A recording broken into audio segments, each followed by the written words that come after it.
Chapter 5. It takes 3 hours to drive to his family's estate. You won't get there even on foot until midnight. This drunk idiot has ruined everything again. I don't think it's excessive to give him a good beating. Then I walked towards the man. But Roman caught up with me halfway. He grabbed my arm and dragged me back. My reason was swallowed by rage. I didn't care who was behind me. I struggled desperately, but Roman's hands were like iron hoops, and my strength was useless against him. Roman was afraid of hurting my arm, so he used his other hand to separate my injured arm and drag me directly to the front of the car. He pressed my shoulders against the car, and my face was reflected in his dark eyes. My expression was a little desperate. "Calm down." My voice trembled slightly as I said, "Roman, you know what? No one knows if the time here matches reality. I'm unconscious at home, and I don't know if I'm dead or alive. My body might already be infested with maggots when it's discovered. I'm only 22 and have never been in a relationship. I don't want to die." As I was talking, I felt wronged and couldn't control myself. Tears streamed down my face. He held my hands down so I couldn't wipe my eyes, so I had to lower my head and cry. Roman slowly let go and raised his hand to wipe my eyes. I looked up in shock. Roman was looking at me with an inexplicable expression in his eyes. He sighed and said, "Next time, remember to wait until I finish speaking before you cry." What does it matter to me if he finishes what he says or not? Roman pointed up to the sky and asked me, "Do you hear anything?" I listened carefully, but there was nothing around me except the wind blowing through the trees. Roman lifted my chin up, and I looked up at the sky. A black that was moving towards me. I squinted my eyes and saw that it was a helicopter. I was momentarily stunned. I glanced back at Roman, who calmly put his hands in his pockets, pretentiously saying, "You're overlooking Cassian Hale's character skills." It turned out that he had called his mother when I was unconscious. His mother was worried about her son and immediately sent a helicopter to pick us up. The helicopter landed in an open space nearby. Roman and I got on the plane, and I looked down at the chaotic scene below. The driver, who caused the accident, was being held by the police. He looked up at the helicopter, and I could see the shock and regret on his face. I looked away. The helicopter flew quickly, and soon we arrived at the family's estate. The family's estate was located in a secluded forest. The entire building was in the style of a European castle, with a large lawn and a fountain in front of the door. The helicopter landed on the lawn, and Roman and I got off. A housekeeper came up to us and said, "Mr. Hale, Mrs. Hale is waiting for you in the living room." Roman nodded, and we followed the housekeeper into the castle. The interior of the castle was even more magnificent, with high ceilings and crystal chandeliers. The walls were covered with oil paintings, and the floor was covered with thick carpets. We walked through the long corridor and came to the living room. A woman in her 50s was sitting on the sofa. She was wearing a dark green cheongsam, her hair meticulously combed into a bun, and she was wearing a string of pearls around her neck.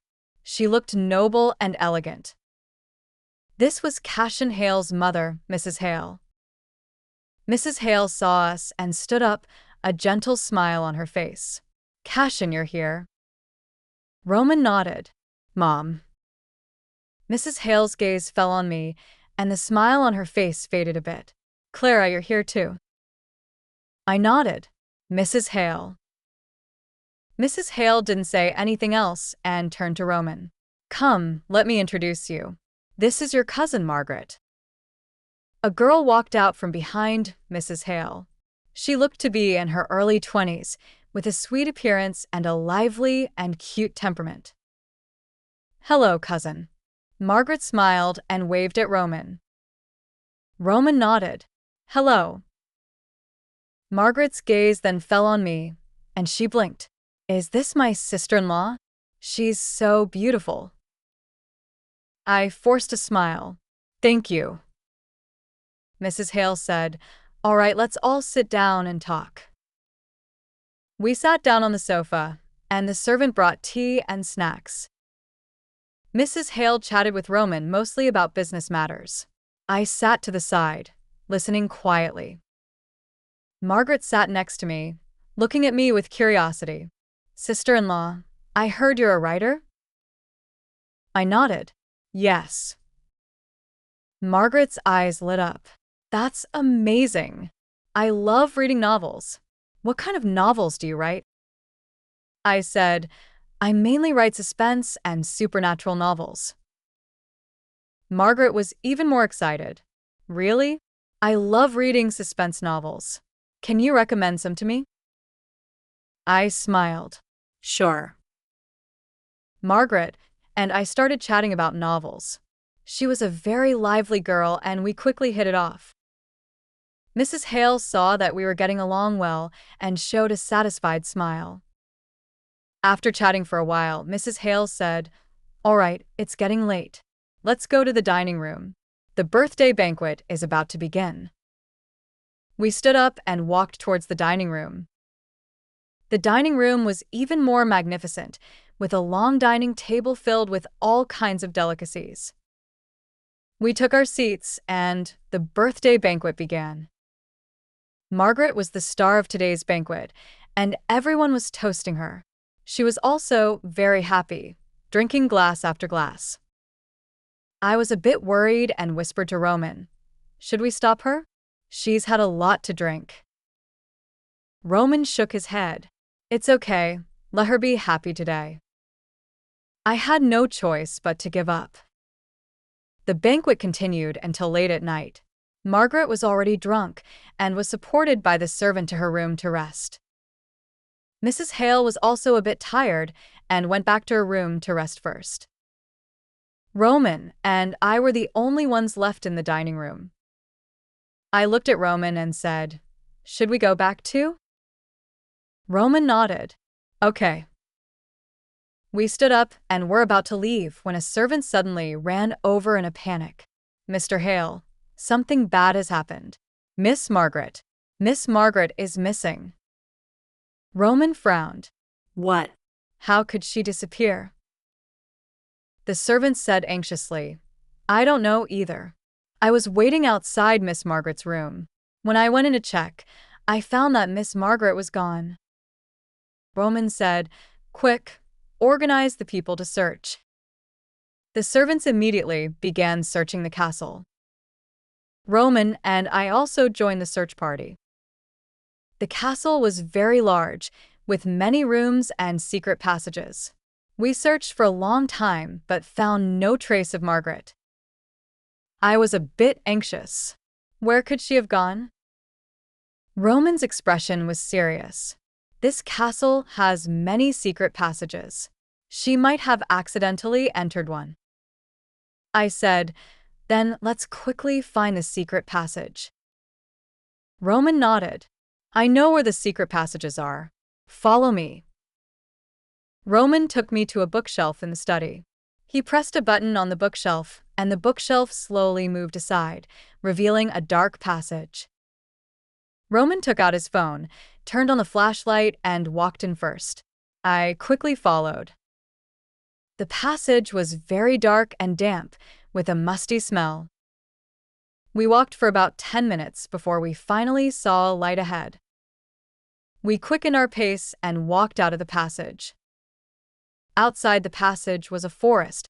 The moonlight shone through the gaps in the leaves, casting mottled shadows on the ground. We looked around and soon found Margaret. She was lying on the ground, unconscious. Roman quickly walked over and checked her condition. She's fine, just drunk and passed out. I breathed a sigh of relief. Thank goodness. Roman picked up Margaret. Let's go back. We returned to the castle along the original path. The servants saw that we had found Margaret and were all relieved. Roman carried Margaret back to her room and asked the servant to take good care of her. Mrs. Hale also heard the news and came over. Seeing that Margaret was safe and sound, she finally felt relieved. She said to Roman, "Thank you, Cassian." Roman nodded. "It's what I should do." Mrs. Hale looked at me again. "Clara, thank you too." I smiled. "You're welcome, Mrs. Hale." Mrs. Hale said, "It's getting late. You should rest here tonight." Roman and I looked at each other and nodded. The servant led us to the guest room. The guest room was very spacious, with a large bed and a floor-to-ceiling window overlooking the forest. I walked to the window and looked at the night view outside. The forest was shrouded in moonlight, very quiet. Roman walked to my side. "What are you looking at?" I said, "Looking at the night view. It's so beautiful here." Roman nodded. "Yes." I turned to look at him. "Roman, do you think we can go back?" Roman was silent for a moment. "I don't know." I lowered my head. "Oh," Roman said, "but no matter what, we have to keep going." I looked up at him. "Yeah." We stood by the window for a while before going to bed separately. I lay in bed, unable to fall asleep for a long time. Today's events made me even more confused about this world. The plot is changing, and the characters are changing. What will happen next? I don't know. I only know that I must stay strong and keep moving forward. Just like Roman said, only by moving forward will there be a way out. I closed my eyes and forced myself to sleep. Tomorrow will be a new day.